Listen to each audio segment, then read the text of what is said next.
সুলতান মাহমুদ ছিলেন এমন এক বাদশা, রাতের বেলা বের হয়েছে।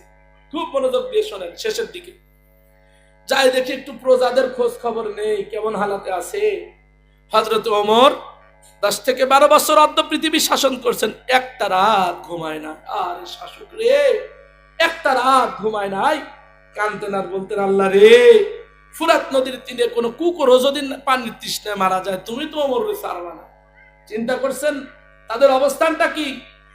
ছাড়বা না। আর আমাদের অবস্থান, ওই যে ভোট চায় গেছে, আবার আগামী 5 বছর পর ভোট চাইতে আসবে, মাঝখানে খবর তোমার আমার নিবে না। কথা ঠিক? যাইতেছে রাতের বেলা, গিয়ে দেখে তাহাজ্জুদের সময় চলতেছে, রাত 3টা। রাজ্যের মধ্যে অপরিচিত 4টা মানুষ ঘোরাফেরা করতেছে। মানুষ যেমন ধারণাও তেমন, মানুষ যেমন দিলটাও তেমন। গাঁজাখোর, বিড়িখোর, অন্যরা দেখলে মনে মনে করে একটা বিড়ি চাবই না। কথা কয় বিড়ি খাইছে। ইমাম সাহেব রাতের বেলা উঠছে তাহাজ্জুদ পড়ার জন্য। ইমাম সাহেব, আপনাদের ইমাম সাহেব মনে করেন মসজিদের সামনে একটা পুকুর, পুকুরের এপার ওপার কুয়াশার কারণে দেখা যাইতেছে না, পানি লাগতেছে। ওদিকে এক জেনাকারী জেনা করে গোসল করতে নামছে, পানি লাগতেছে, কেউ কারো দেখতে পাইতেছে। হুজুর বলতেছে, আলহামদুলিল্লাহ, আল্লাহর আরেক বান্দা দেখি ওদিকে তাহাজ্জুদ পড়তে উঠছে, মাশাআল্লাহ, এটা হুজুরের দিল ভালো। আর ওদিকে ওই জেনাখোর বলতেছে, দেখছো হুজুর এই কাজ করে। কথা কেন? কেন? ওর দিল ধরে হয় না, ওর দিল খারাপ, ওর দিল। এজন্য হুজুরের ব্যাপারে খারাপ ধারণা। যারা আলেমদের খারাপ জানেন ওরা খারাপ, এজন্য হুজুরদেরকেও খারাপ জানে। কথা কয় না? সুলতান মাহমুদ গজনবী যত ভালো মানুষ, শুকরিয়া আদায় করতে, আলহামদুলিল্লাহ, আমার রাজ্যে অন্তত 4 জন তো তাহাজ্জুদ পড়তে উঠছে, শুকরিয়া, আলহামদুলিল্লাহ। কিন্তু এই 4 জন ছিল প্রকৃতপক্ষে চোর। 4 জন কি ছিল? ওরা আবার বলতেছে, দেখছো এই পাগলটা কি পাগলের পাগল, একা একা চুরি করতে বের হয়েছে। আমরা না হয় ঐক্য জোট করে বের হয়েছি, একজনের বিপদ আরেকজন, কিন্তু ও একা চুরি করতে বের হইল।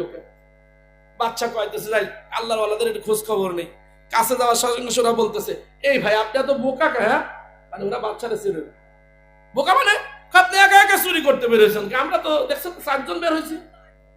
সুলতান মাহমুদ গজনবী, ও আল্লাহ, এদের চোর। আমি আবার মন করছি তাহাজ্জুদ পড়তে উঠছে। বলতেছে, ভাই আমার তো পার্টনার টার্টনার নাই, একা একাই, আমার একটু পার্টনার বানায় না, অসুবিধা, চলেন একসঙ্গে ঐক্য জোট করি। আমাদের দেশে ঐক্য জোট হয় চুরি করার জন্য, দেশ গড়ার জন্য না। কি কথা কর না? নাঙ্গল মার্ক একটা দল আছে না, কখন কোন দিক কি কয় আল্লাহ ভালো জানে, মাথা টাথা কি ঠিক থাকে না নাকি? বাস্তব কথা বলতেছি। আমি রাজনীতিবিদ, এজন্য বলতেছি, আপনি আমার সাধারণ মনে করেন না। আমি আমার আসনের এমপি প্রার্থী। বিশ্বাস হয় না আপনাদের? কোন দলের কি দলের বুঝছে না, হোক ছোট, কিন্তু প্রার্থী তো। তা শেষ করে দেবো মনোযোগে। তাহলে জোট করে চলেন। আলহামদুলিল্লাহ, জোট করা যায়। জোট যে করবেন, চুরি করবেন কোথায়? ওরা বলতেছে, কয় চুরি করবো এলাকার বাচ্চা নাকি শুনছি ধনী মানুষ, তার বাড়ি দিয়ে চুরি করবো। সুলতান মাহমুদের বাড়ি? হ্যাঁ, ভালো গেছেন, হ্যাঁ ধনী মানুষ ভালো। তবে শোনেন, বাচ্চা কিন্তু এমন রাগিয়ে ধরতে পারলে কিন্তু ফাঁসি। কয় বাদ দেন তো, আমরা চুরি করে ধরা খাবার কোনো সম্ভাবনা না। কেন? চোরের বিদ্যায় আমরা এফআরসিএস শেষ করছি। চোরের বিদ্যায় আমাদের দেশে এই যে 16 বছর ধরে চুরি হয়েছে, সব মূর্খ মানুষ না শিক্ষিত মানুষ? কথা কয় না? এবার শিক্ষিত থাকলে কষ্ট নেই না, পা ধরে মাপ চাইতেছি, কষ্ট নিয়ে না। আমাদের এই দেশে শিক্ষা যোগ্যতা কাজে লাগে না। এই পলক সাহেবের বাড়িতে টাকা পাওয়া গেছে বলে মাত্র 60 কত 600 কোটি টাকা। হ্যাঁ হ্যাঁ, হবে, সবই হবে, বলেন নাই? বাথরুমেও টাকা হয়েছে। কোথা রে ভাই, আমরা তাই পাই না, থুয়া রে বাথরুমেও তৈছে টাকা, থোয়ার টাকা নেই, বাংলাদেশ ব্যাংক বানাইছে বাড়িটা।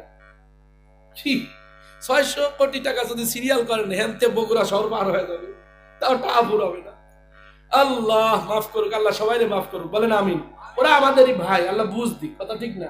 আমরা চাই না আল্লাহ নবীর কোন উম্মত জাহান্নামে যাক, এটা আমাদের চাওয়া না শোনা। আল্লাহ যেন বুঝটা ঘুরাইয়া দেয়, কথা ঠিক কিনা? তো সুলতান মাহমুদ কইতেছে যে, তাহলে কি চোরের বিদ্যায় আবার শেষ করছো? কয় হ্যাঁ। কি বিদ্যা শিখছে? 1 নম্বর চোর, কি বিদ্যা শিখছে? আমার বিদ্যা হইল, মানুষ যখন আমরা চুরি করতে যাই, এই ধনী ধনী মানুষেরা বাড়ির সামনে বিদেশি কুত্তা, বিভিন্ন সাইজের কুত্তা থাকে, এমন জনে ঘেউ ঘেউ করে, কি যে কয়, আমি কুত্তার ভাষা জানি, ভাষা বুঝি, যেই দেখি যে রেড সিগন্যাল, অমনি মারির দৌড় ধরা পড়ি না। মাশাআল্লাহ, তোমার তো জ্ঞান ভালো। এই 2 নম্বর চোর, তোমার কি বিদ্যা? 2 নম্বর চোর করতেছে, ভাই আমার বিদ্যা হইল ধনীরা ঘরের দরজায় বড় বড় দামি তালা লাগায় থয়, তালা ভাঙতে ভাঙতে ফজর হয়ে যায়, ধরা খাইয়া যায়। আমার তালা ভালো লাগে না, তালার কাছে গিয়া হাত দিয়া তালি দিলেই তুলি দিলেই তালাগুলো টাস টাস করে খুলে যায়। কয় মাশাআল্লাহ, তোমার বিদ্যাও তো ভারী চমৎকার। এই 3 নম্বর চোর, তোমার বিদ্যা কি? 3 নম্বর চোর কয়, আমার বিদ্যা হলো ধনীরা দামি দামি সিন্ধুক আলমারি সুকেস বানায়া কোথায় চিপাই চাপাই গহনা টাকা রাখে খুঁজে পাওয়া দুষ্কর। আমার এত সময় লাগে না, আমি ঘরের মধ্যে গিয়া শ্বাস দিলে সব সম্পদ জোগাড় হইয়া যায়। আল্লাহু আকবার।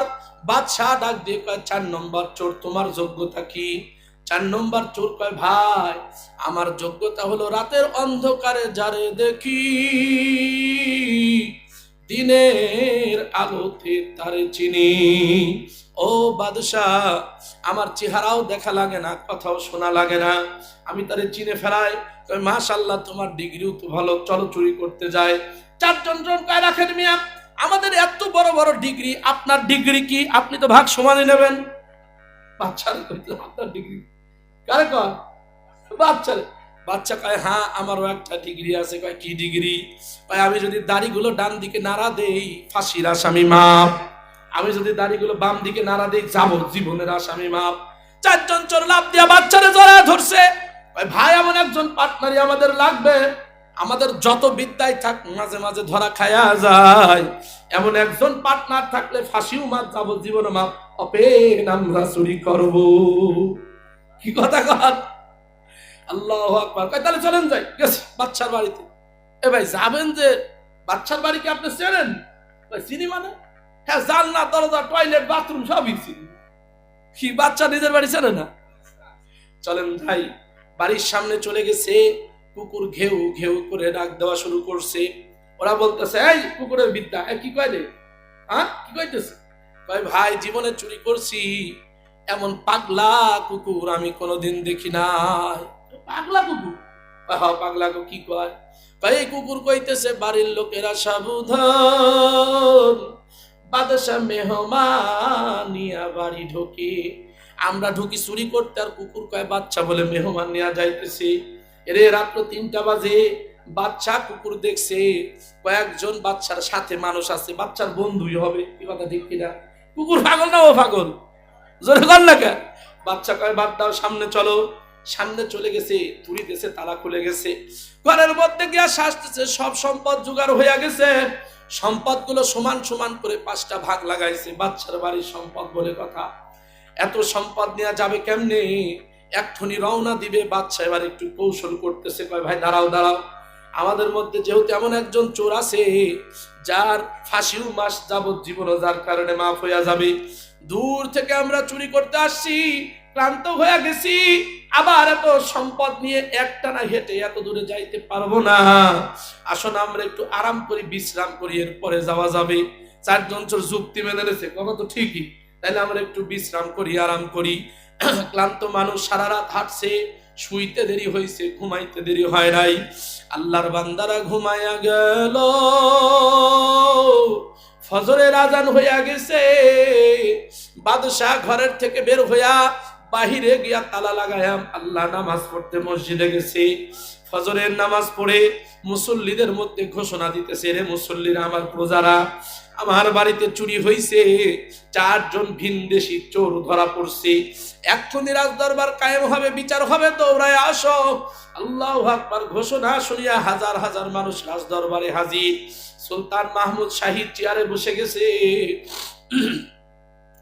আর জল্লাদকে ডাক দিয়ে বলতেছে, জল্লাদ রে, অমুক ঘরের মধ্যে গিয়া দেখো 4 জন ভিনদেশী চোর নাক ডাকিয়া ঘুমায়, তাড়াতাড়ি নিয়ে আসো, কাঠগড়ায় দাঁড় করে দাও, বিচার করব।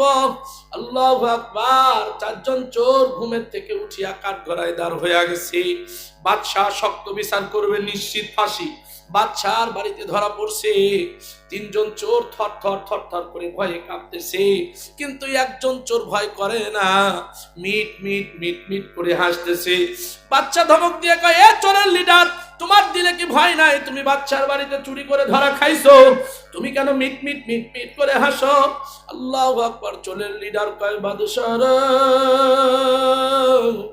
আপনি কি মনে নাই রাতের বেলা আমি আমার একটা ডিগ্রির কথা বলছিলাম? রাতের বেলা আমি যারে দেখি দিনের আলোতে তারে চিনি। ও বাদশাহ, রাতের বেলা তো আমরা 5 জন চোর ছিলাম, কাঠ গড়ায় 4 জন, আর একজন বাদশার চেয়ারের উপরে বসা। ও বাদশাহ, আপনিও তো রাতের বেলা আমাদের চোরের পার্টনার ছিলেন। আল্লাহু আকবার। পরিচয় পাওয়ার পরে বাদশার দিলটা একটু নরম হয়ে গেছে, মুস্কি মুস্কি বাদশা হেসে দিয়েছে। সাহস পায়া 4 জন চোর এবার একসঙ্গে বলতেছে, বাদশা রে, রাতের বেলা আমরা আমাদের 4টা ডিগ্রির কথা বলছিলাম, আমরা কিন্তু আমাদের ডিগ্রির যথাযথ বাস্তবায়ন দেখাইয়া দিছি, আপনিও কিন্তু রাতের বেলা আপনার একটা ডিগ্রির কথা বলছিলেন, আমরাও কিন্তু আপনার ডিগ্রির যথাযথ বাস্তবায়ন দেখতে চাই। বাদশার দিলটা আরো নরম হয়ে গেছে। বাদশা কয়, চোরের দল, বাদশার বাড়িতে চুরি করছো, নিশ্চিত তোমাদের ফাঁসি অবধারিত ছিল, কিন্তু চোরের দলরা এই রাজ্যের বাদশার সঙ্গে আধা ঘন্টা কাটাইছো, এই রাজ্যের বাদশার সঙ্গে তোমাদের আধা ঘন্টার পরিচয় হয়েছে। এরে চোরের দল, আধা ঘন্টার মহাব্বত হয়েছে, দিলের মধ্যে তোদের একটা মহাব্বত আমার জমে গেছে, তোদের প্রতি আমার একটা ভালোবাসা জাগ্রত হয়েছে। এরে চোরের দল, যা যা, আল্লাহ সামান্য সময়ের বন্ধুত্বের খাতিরে আমি বাদশার বাড়িতে চুরি করার অপরাধ আমি তোদের মাফ করে দিলাম। এ দোস্ত বন্ধুরা, ঘোষণা পাওয়ার পরে 3 জন চোর এবার আনন্দ ফুর্তি করে, কিন্তু চোরের লিডার হাউমাউ করে কান্দে।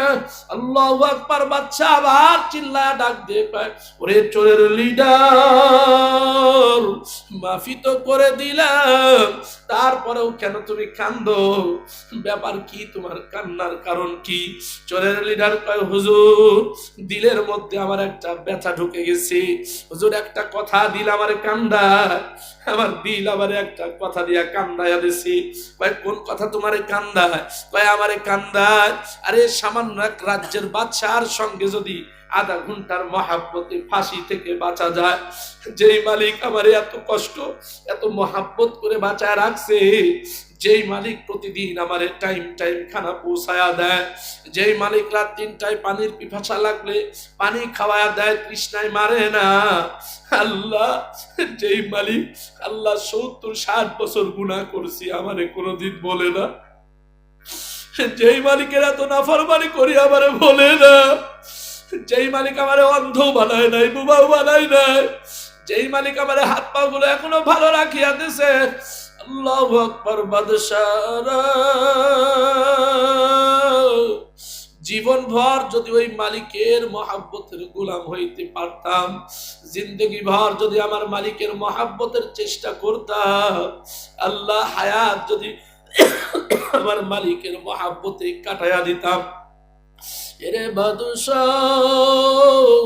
সামান্য রাজ্যের বাদশা আপনি, এতটুকু সময়ের মহাব্বতে যদি এত বড় অপরাধ ক্ষমা হয়, আমার মালিকের সঙ্গে সম্পর্ক করলে বুঝি জীবনের গুনাহ ক্ষমা হয় না? আমার মালিক তো না খাওয়ায়া মারে না। বাদশারে নিয়ত করলাম, আজকের থেকে আর চুরি ডাকাতি না, আজকের থেকে আমি মালিকের গোলাম, মালিকের গোলাম না হইয়া কবরে যাব না। ও দোস্ত বন্ধুরা, ঠিক তোমার আমার হায়াত একদিন শেষ হয়ে যাবে। আল্লাহু আকবারের জন্য প্রতিদিন দিলে কথা ঢুকানো লাগবে। আমিও তো কবরে ঘুমাবো, আমি কি নিয়া কবরে যাব? দোস্তরে ঠিক 4-5 বছর আগে হবে নওগাঁর মহাদেবপুরে এমন এক মাদ্রাসার মাহফিলে আরো বড় আয়োজন, বয়ান করতেছিলাম। আল্লাহর ফজলে আমি ছাত্র জামানার থেকে ওয়াজ নসিহতে অভ্যস্ত, বয়ান করতেছিলাম। বারবার জাহান্নামের কথা শুনে বিরক্ত হন নাকি শেষের দিকে? আল্লাহু আকবার। বারবার জাহান্নামের কথা শুনে সামনে এক যুবক কাঁদতেছিল। আল্লাহু আকবার। আমার বয়ান শুনে কেমন জানে একটা অস্থির কান্না, অন্যরকম কান্না, এমন ব্যতিক্রমী কান্না যুবক মানুষের সাধারণত আমি দেখি নাই। আল্লাহু আকবার। আমি এক কথা বারবার ঘুরায়া ঘুরায়া বলতেছিলাম, যুবক রে, আজ রাতেই যদি মৌত হইয়া যায়, কি নিয়া কবরে ঘুমাবি? ও সোনারা, আজ রাতে যদি তোমার আমার মৌত হইয়া যায়, এরে মাদ্রাসার হুজুরেরা, এরে তলেবে ইলম, এরে চালাক চলুক জ্ঞানী আমার ভাইয়ের, আমার বুড়া বাবারা, আজ রাতে তুমি বাড়ি গিয়া ঘুমাবা, সকালবেলা জাগবা না। তুমি জাগার আগে মসজিদের মাইকে মুয়াজ্জিন ঘোষণা দিয়া দিবে, আমার অমুক ভাই নাই। তুমি মাথাটা নিচু করে কথা কল্পনা করো, সত্যিই তো আমার মৌত হইতে পারে। আল্লাহু আকবার। কই ঈশানের নামাজটাও তো আমি জামাতে পড়ি নাই। কই আমি আজকেও তো বিড়ি খাইছি, ছাড়তে পারি নাই। কই আজকেও তো আমি দাড়ি কাটা অবস্থায় বসিয়া রইছি। তাইলে এরকম চেহারা নিয়েই কি আমি কবরে যাব? এরকম বেনামাজির খাতায় নাম লেখায়া কি আমি কবরে যাব? এ আল্লাহর বান্দা বান্দীরা, আমার বয়ান শুনে যুবক শুধু কান্দে আর কান্দে। শেষ বেলায় আমি মোনাজাত করে ঘোষণা দিলাম, আমি আপনাদের এলাকায় ফজরের নামাজ ইনশাআল্লাহ পড়ব, এই মসজিদেই পড়ব, আপনারাও আসবেন। আমার সঙ্গে নামাজ আদায় করলে ফজরে আপনাদের নিয়ে আবার একটু দোয়া করব। আমি বিদায় নিয়ে চলে গেলাম। সকালবেলা ফজরের নামাজ পড়ে মুসল্লিদের নিয়ে বইছি, ঠিক পাশের বাড়ির থেকে কান্নার আওয়াজ, কেমন করে ব্যতিক্রমী কান্নার আওয়াজ। আমার মা জননীরা হাউমাউ করে চিল্লায়া চিল্লায়া কান্দে। আমি আমার সাথী ভাইদেরকে বললাম, ভাই ব্যাপার কি? এই বাড়ির থেকে এত সাত সকালে কেন কান্নার আওয়াজ? আমাদের এক সাথী ভাই দৌড়ে আসিয়া কয়, হুজুর, কালকে রাতের বেলা আপনি যখন বয়ান করতেছিলেন, সামনে এক যুবক ছিল, সুন্দর চেহারা। ওই যুবকটা এবারই মাস্টার শেষ করছে, চাকরি হয়ে গেছে, জয়েন করবে। হুজুর, আপনার বয়ান শুনে আল্লাহর বান্দা কাঁদতে কাঁদতে বাড়ি গেছে। আমি ওর মায়ের থেকে শুনে আসলাম, মায়ের গলা জড়াইয়া কান্দে আর কয়, মাগো, হুজুর যে বারবার বললে আজ রাতে মৌত হইয়া গেলে কি নিয়ে আমি কবরে যাব? মাগো, আমার হায়াতে গুনার কোনো অভাব নাই, আমি কি নিয়ে কবরে যাব? আল্লাহ। হুজুর মা সান্ত্বনা দেয়, বাবা, হুজুর তো তওবার কথাও বলছে, তুমি তওবা করলে মালিক মাফ করে দিবে। যুবক সন্তান কান্না থামায় না। মাগো, আমি আজ রাতে ঘুমাবো না। ওযু করে যায় নামাজ চেয়ে নিয়ে ঘরের মধ্যে বিছায়া নামাজে দাঁড়ায়া গেছি। ঘরের দরজা লাগায় দিছে। মা জননীর কলিজা মানে না। মা জননী বারবার করে দরজা জানালা দিয়া সন্তানদের দেখে। আল্লাহু আকবার। সন্তান নামাজের মধ্যে দাঁড়ায়া দাঁড়ায়া কান্দে। হুজুর, মা কতক্ষণ থাকবে? রাত গভীর হয়ে গেছে, মা জননী ঘুমায়া গেছে। ফজরের আযান যখন হইয়া গেল, হুজুর মা ঘরের দরজায় গিয়া ডাকে, বেটা ওঠো ওঠো, নামাজের সময় হইয়া যায়। তুমি না কথা দিছো হুজুরের পিছনে নামাজ পড়বা। আমার বেটাই ওঠো ওঠো, ঘুমায়া থাইকো না। হে আল্লাহর বান্দা বান্দীরা, মা জননী বারবার ডাক দেয়, বেটা ডাকের জবাব দেয় না। আল্লাহ, হুজুর, একবার না মায়ের কলিজায় কেমন যেন টান লাগছে। ব্যাপার কি? আমার বেটা ডাক দেয় না কে? চিৎকার দিয়া স্বামীরে ডাক দিছে, কই গো, আসো না। বাবাই বাথরুমে ছিল, দৌড়ায় আইছি। কি হয়েছে? তুমি এরকম বসিয়া কান্দো কে? তোমার বেটা রাতের বেলা ভালো ঘুমাইলো, আমারে কমা ঘুমাইলো। মাগো, সকাল বেলা ডাক দিও, হুজুরের পিছনে ফজরের নামাজ পড়বো। কতবার ডাক দিয়ে আমার বেটা সারা দেয় না কে? ও স্বামী গো, আমার বেটা সারা দেয় না কে? বাবা ঘরের দরজায় থাপড়ায়া থাপড়ায়া ডাকে, বাবা, আব্বু, কথা কও, তোমার মা ডাকে শোনো না কে? ঘুম কি বেশি ভারী হয়েছে? তোমার কি ঘুম আর ভাঙবে না? না বেটা, সারা দেয় না। এলাকার মানুষ জড়ো হয়ে গেছে। আল্লাহ, লাথি দিয়া দরজা ভেঙ্গে ভেঙ্গে ভিতরে গিয়া দেখে যুবক মানুষ মাস্টার ডিগ্রি নেছে, কেবলই মা বাবার কত আশা সব আল্লাহর বান্দা যায় নামাজের উপরে সোজা হইয়া টান হইয়া মরিয়া পড়িয়া রইছে। হুজুর আল্লাহর বান্দা দুনিয়ায় নাই। হে কবরপুরের যাত্রীরা, আল্লাহু আকবার, ও আমার বন্ধুরা, দোস্তরা, কত মানুষকে তুমি আর আমি নিজের হাতে কবরে নামায়া মাটি চাপায়া দিছি রে বাবা। আল্লাহ রে, বুড়ারা মা হারায়া ফেলছো, কে কাফন মাখা মায়ের চেহারা ভালো নাই, বাবা হারাইছো কে রে যুবক, বাবা কে হারাইছো? ওই যে বাবার কাফন মাখা চেহারা এখনো চোখে ভাসে। একদিন ঠিক তোমার আমার শরীরে এমন কাফন লাগিয়ে যাবে আল্লাহ, একদিন ঠিক নাক কানের মধ্যে কাফনের ছোট্ট টুকরার গুজা ঢুকাইয়া দিবে রে বান্দা। একদিন সাদা কাপড় নিয়া কাটিয়ার উপরে পড়িয়া থাকব, ছেলে কাঁদবে মামা বলে, মেয়ে কাঁদবে মামা বলে, অমন জবাব তো আর দিবা না। এ বাবা, এই জন্য গুনাহ ছাড়ো, নেকের আমল ধরো। বাবা পায়ে ধরলাম, নামাজ আর ছাইরো না, শোনা গুনাহ কইরো না। পাও ধরলাম বাবা, নামাজ আর ছাইরো না, আমার আল্লাহরে ভুলিয়া যাইও না। সারাদিন যেভাবেই থাকো খেয়াল করো, আমার মালিক দেখতেছে। আমি গুনাহ করলেও মালিক দেখে, লেপের নিচেও গুনাহ করলে আল্লাহ দেখে, একা একাও দেখে। আমি তো একদিন আল্লাহর সামনে কিয়ামতে দাঁড়াবো। এই খেয়াল করে করে দুনিয়া কাটাও, আর হায়াতের মধ্যে নেককারদের বন্ধু হয়ে যাও। এতক্ষণ আমি বয়ান করছি নেককারদের বন্ধু হওয়ার ব্যাপারে। বাবা আল্লাহওয়ালাদের বন্ধু হও। আর জমিনের মধ্যে সবচেয়ে বড় আল্লাহওয়ালা হলো মাদ্রাসার ছাত্র উস্তাদেরা। কথা বলেন ঠিক কিনা? এই যে হাফেজে কোরআন দেখলেন আল্লাহওয়ালা, এই যে মাদ্রাসার উস্তাদ গুলো দেখতেছেন, হ্যাঁ তাদের হায়াতে ছোটখাটো ভুল থাকতে পারে, হ্যাঁ থাকতে পারে, কিন্তু তাদের জীবনটা নবীর ঘরের মধ্যে কাটায়া দিতেছে। আরে নাফরমান, খেয়াল করিস নাই? রাত ৩টায় উঠে তোমাদের সন্তানদেরকে নিয়ে আল্লাহর কোরআন নিয়ে বসে গেছে। তোমরা তো ঠান্ডার ভয়ে ওঠো না, আমাদের ঘুম নাই। এ মাদ্রাসার উস্তাদেরা এই যে মাত্র 10,000 টাকা, আরে এটা তো চলেই না, ধরাও হয় না, তোমার আবার পকেট খরচও হবে না, কিন্তু সারাদিন রাত মেহনত করতেছে তোমাদেরকে জান্নাতে নেওয়ার জন্য। কথা বলেন ঠিক কিনা? আপনাদের জান্নাতে নেওয়ার মেহনত এই মাদ্রাসায় হচ্ছে। আপনারা কি মনে করেন এটা আপনাদের জান্নাতে যাওয়ার এক ওসিলার নাম মাদ্রাসা? কথা বলেন ঠিক?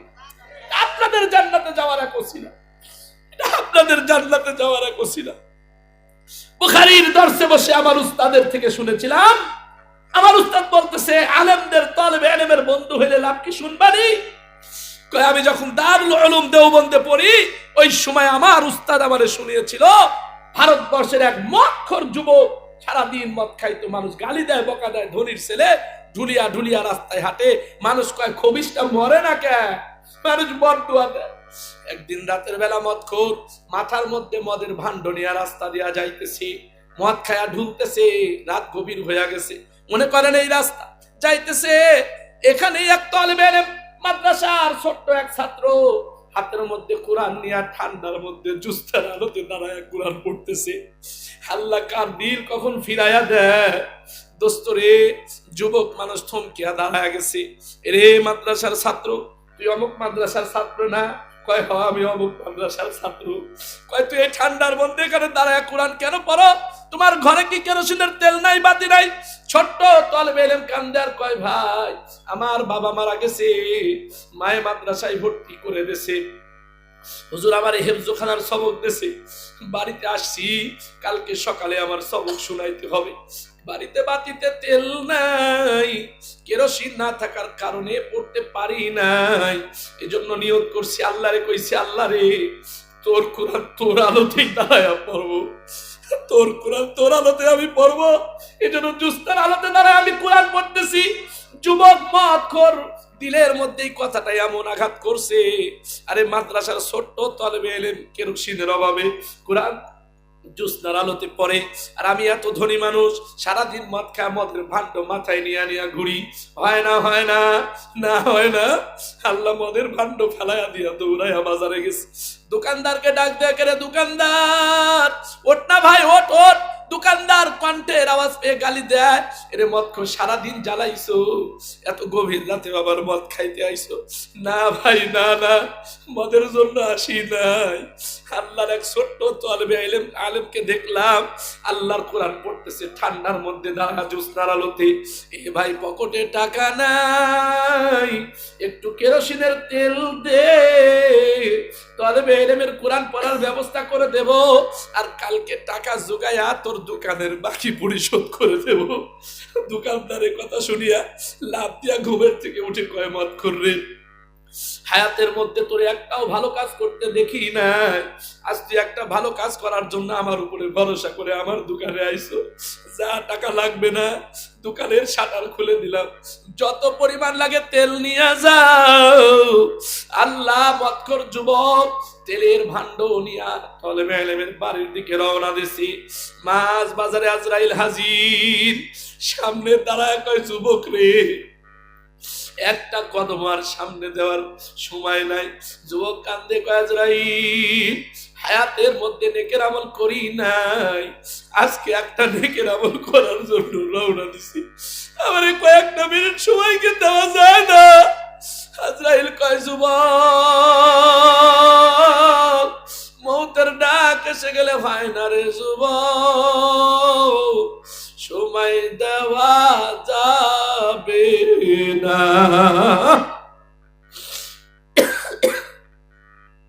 আল্লাহ, যুবকের মৌত হয়ে গেছে, মৃত্যুর যন্ত্রণায় যুবক কাতরাইতে কাতরাইতে রাস্তার ধারে ড্রেনের মধ্যে মরে পড়ে রয়েছে। সকালবেলা মানুষজন আসছে, গালাগালি করতেছে, শুয়োরটা মরতে ভালো হয়েছে, মদখোরটা মরতে ভালো হয়েছে। ওই এলাকায় বড় এক বুজুর্গ ছিল, সকালবেলা দৌড়ায় আসছে, এরা বাবা কারে গালি দাও, আল্লাহু আকবার, আমার একটু চেহারা কি দেখানো যায় না? আল্লাহ, যুবকের চেহারা দেখে আল্লাহ বড় আলেম কান্না শুরু করছে। রে বাজারের মানুষ, ওরে গালি দিস না, ওরে গালি দিলে মালিক বেজার হয়ে যাবে। রে বাজারের মানুষ, আমি রাতের বেলা ঘুমাইছিলাম, আল্লাহর নবী স্বপ্নে আসিয়া আমারে নির্দেশ দেয়া গেছে, রে আলেম, সকালবেলা অমুক বাজারে যাবি, গিয়া দেখবি এক মদখোর যুবক মরে রয়েছে, মানুষ তারে গালি দিবে, বকা দিবে, তুই গিয়া আমার পক্ষ থেকে ঘোষণা দিয়ে আসবি, আমার ওই মদখোর এক কোরআনের আল্লাহ, এক কোরআনের আশিক, এক কোরআনের তলবে ইলমের সঙ্গে বন্ধুত্ব করে ফেলছে, আর আল্লাহ তাআলা সামান্য বন্ধুত্বের খাতিরে ওই মদখোরের নামে জান্নাতের ঘোষণা পাঠায়া দিয়েছে। ওরে গালি দিস না, ও জান্নাতি হয়ে গেছে।